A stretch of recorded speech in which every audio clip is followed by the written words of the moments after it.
অর্থনীতিবিদ আহসান এইচ মনসুর আজকে একটাই ভালো কথা বলেছেন টাকা ছাপিয়ে অচল ব্যাংক টিকিয়ে রাখার দরকার নেই।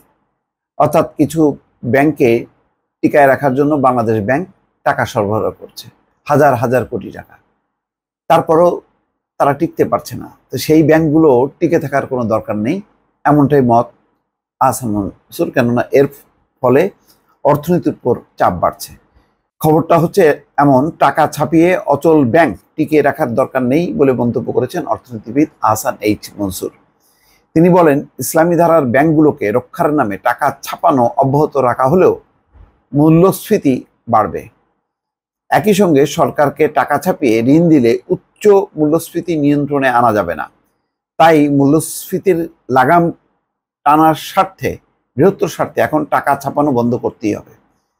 দেখলেন যে ইসলামী ধারার যতগুলি ব্যাংক আছে সেগুলি নতুন মালিকানায় যাবার পর, আগে এক সময় ইসলামী ব্যাংক খুবই শক্তিশালী ছিল, সবগুলি ব্যাংকই ছিল, কিন্তু কোনো কোনো গোষ্ঠীর হাতে 7টা 8টা ব্যাংক চলে যাওয়ার পর সেগুলির অবস্থার সঙ্গে বেপরোয়া সেখানে ঋণ বিতরণ চলছে।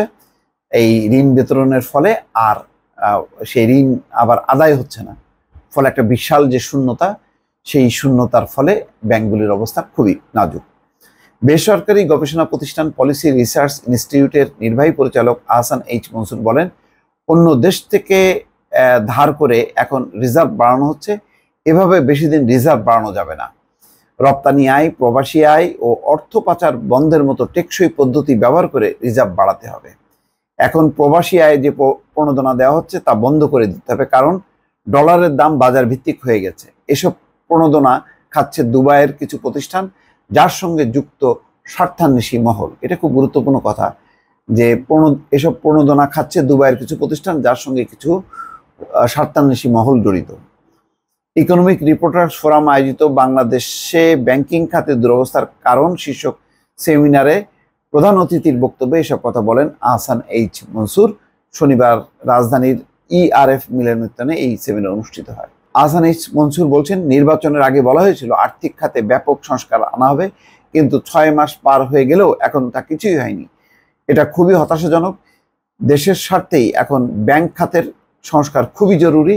IMF বাংলাদেশকে ঋণ দিয়েছে, সেটা ভালো, কিন্তু নিজেদের স্বার্থেই আমাদের সংস্কার দরকার। আমরা আমানত খেয়ে ফেলেছি, এভাবে কতদিন চলবে? ব্যাংক খাত নিষেধপত্র প্রকাশ করা দরকার, সেটা করতে হবে সরকারকেই, বাংলাদেশ ব্যাংকে দিয়ে নয়।